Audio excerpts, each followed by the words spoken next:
Hello friends, welcome back to ഗയാമി leisure time. നമ്മൾ ഇന്ന് ബ്രെഡ് കൊണ്ട് ഒരു അടിപൊളി ചിക്കൻ റോളാണ് ഉണ്ടാക്കുന്നത്. നമ്മുടെ വീട്ടിലുള്ള ഇൻഗ്രീഡിയൻസ് ഉപയോഗിച്ച് വളരെ പെട്ടെന്ന് തന്നെ ചായ തിളയ്ക്കുന്ന നേരം കൊണ്ട് നമുക്ക് പെട്ടെന്ന് റെഡിയാക്കാൻ പറ്റുക ഒരു അടിപൊളി ഈവനിങ് സ്നാക്കാണ്. അപ്പോൾ നല്ല ക്രിസ്പിയും ക്രഞ്ചിയുമായിട്ടുള്ള അടിപൊളി ബ്രെഡ് ചിക്കൻ റോൾ എങ്ങനെ ഉണ്ടാക്കുന്നത് നോക്കിയാലോ. ഇതിന് വേണ്ടിയിട്ട് ഞാനൊരു 10 പീസ് ബ്രെഡ് എടുത്തിട്ടുണ്ട്. അത് ആവിയിലൊന്ന് നമ്മൾ വേവിക്കുക കേട്ടോ. അതൊന്ന് സോഫ്റ്റ് ആവാൻ വേണ്ടിയിട്ടാണ്. ഒരു 5-6 മിനിറ്റ് വേവിച്ചാൽ മതി. ഇനി നമുക്ക് പാനിലേക്ക് എണ്ണ ഒഴിച്ച് ഒരു 2 സവാള ചെറുതായിട്ട് അരിഞ്ഞ് നമുക്കതിലേക്ക് ഇട്ട് കൊടുക്കാം. അതൊന്ന് വഴന്ന് വരുമ്പോഴതിലേക്ക് 1 ടേബിൾ സ്പൂൺ ഇഞ്ചി വെളുത്തുള്ളി പേസ്റ്റ് നമുക്ക് ഇട്ട് കൊടുക്കുക. എന്നിട്ട് അത് വീണ്ടും നന്നായിട്ടൊന്ന് വഴറ്റുക. ഒരു പച്ചമുളക് നമുക്കിതിലേക്ക് അരിഞ്ഞത് ചേർക്കാം. എന്നിട്ട് വീണ്ടും നന്നായിട്ട് ഇളക്കുക.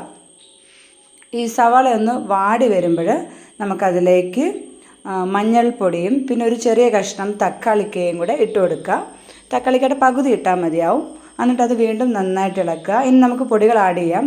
ഒരു 1/4 ടീസ്പൂൺ മുളക് പൊടി, 1/2 ടീസ്പൂൺ മല്ലിപ്പൊടിയും 1 ടീസ്പൂൺ ചിക്കൻ മസാലയാണ് ഞാൻ ചേർക്കുന്നത്. ഗരം മസാല ചേർത്താലും മതി. അതുകൂടി ഇട്ടിട്ട് നമുക്ക് വീണ്ടും നന്നായിട്ടൊന്ന് വഴറ്റിയെടുക്കാം. ഇതിലേക്ക് നമ്മൾ ചിക്കന്, ഞാനിപ്പോൾ ഒരു 100 ഗ്രാം ചിക്കന് ഉപ്പിട്ട് വേവിച്ചിട്ട് നമ്മളൊന്ന് മിക്സിയിലൊന്ന് കറക്കിയെടുക്കുക കേട്ടോ.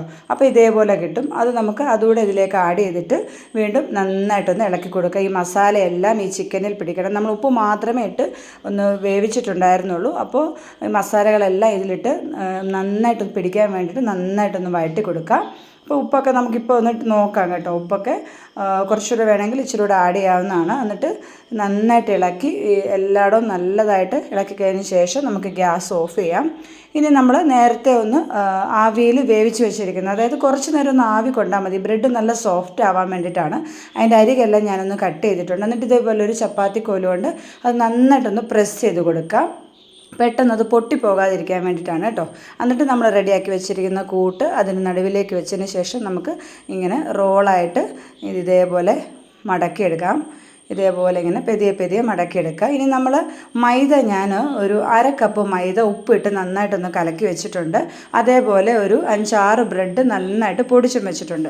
ഇത് നമുക്ക് ഈ മൈദയിലേക്ക് നന്നായിട്ട് മുക്കുക. എന്നിട്ട് ഈ ബ്രെഡ് ക്രംസിലേക്ക് വീണ്ടും നന്നായിട്ട് മുക്കി നമുക്ക് മാറ്റി വയ്ക്കാം. ഇങ്ങനെ നമ്മൾ ഈ 10 ബ്രെഡും ഇതേപോലെ തന്നെ നമ്മളിതേപോലെ പരത്തി നമ്മൾ റെഡിയാക്കി വെച്ചിരിക്കുന്ന ഫില്ലിങ് വെച്ച് നന്നായിട്ട് റോൾ ചെയ്ത് ഈ മൈദ മാവിൽ നമുക്ക് മുക്കി ഈ ബ്രെഡ് ക്രംസിൽ നന്നായിട്ട് മുക്കിയതിന് ശേഷം നമുക്ക് ചൂടായ എണ്ണയിലേക്ക് വറുത്ത് കോരാവുന്നതാണ് കേട്ടോ. അപ്പോൾ ഞാൻ എണ്ണ ഒഴിച്ചു കൊടുത്തിട്ടുണ്ട്. ഞാനിവിടെ വെളിച്ചെണ്ണയാണ് എടുത്തിരിക്കുന്നത്. എണ്ണ നന്നായിട്ട് ചൂടായി വരുമ്പോൾ നമുക്ക് ഒരു 3-4 എണ്ണം ഒരേ സമയം ഇട്ട് കൊടുക്കാം. എന്നിട്ട് നമ്മൾ ആദ്യമേ ഒന്ന് നല്ല ഹൈ ഫ്ലെയിമിൽ തന്നെ ഇരിക്കട്ടെ. അത് കഴിഞ്ഞ് നമുക്ക് കുറച്ചൊന്ന് മീഡിയം തീയിലേക്ക് മാറ്റുക. എന്നിട്ട് നല്ല ഗോൾഡൻ ബ്രൗൺ നിറം ആകുന്നത് വരെ നമുക്ക് തിരിച്ചും മറിച്ചും ഇട്ട് നന്നായിട്ട് വേവിക്കട്ടോ. എങ്കിൽ മാത്രമേ ഇത് നല്ല ക്രിസ്പി ആയിട്ടിരിക്കത്തുള്ളൂ. നല്ലൊരു ഗോൾഡൻ ബ്രൗൺ നിറം ആകുന്നത് വരെ നമുക്ക് ഒരു മീഡിയം ഫ്ലെയിമിൽ വേണം ഇനി ഇടാൻ കേട്ടോ. എന്നിട്ട് തിരിച്ചും മറിച്ചിട്ട് കൊടുക്കുക. ഇതിൽ അധികം എണ്ണയൊന്നും പിടിക്കില്ല കേട്ടോ.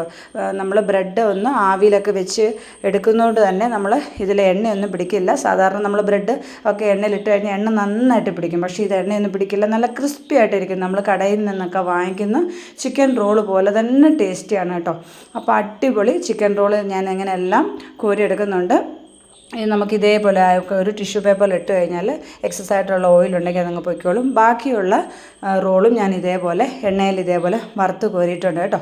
അപ്പോൾ ഇതിൻ്റെ കൂടെ നല്ല ടൊമാറ്റോ സോസൊക്കെ ഉണ്ടെങ്കിൽ അടിപൊളി കോമ്പിനേഷനാണ്. ചായയുടെ കൂടെ നമുക്ക് കുട്ടികൾക്കും വലിയവർക്കും എല്ലാവർക്കും ഇഷ്ടപ്പെടും. അപ്പം മഴയൊക്കെ ഉള്ളപ്പോഴും അല്ലാത്തപ്പോഴും ഒക്കെ ഇതൊന്ന് കഴിക്കുന്ന അടിപൊളിയാണ്. എല്ലാ കൂട്ടുകാരും ട്രൈ ചെയ്യും. മറ്റൊരു നല്ല വീഡിയോ ആയിട്ട് വീണ്ടും വരാം. Thanks for watching.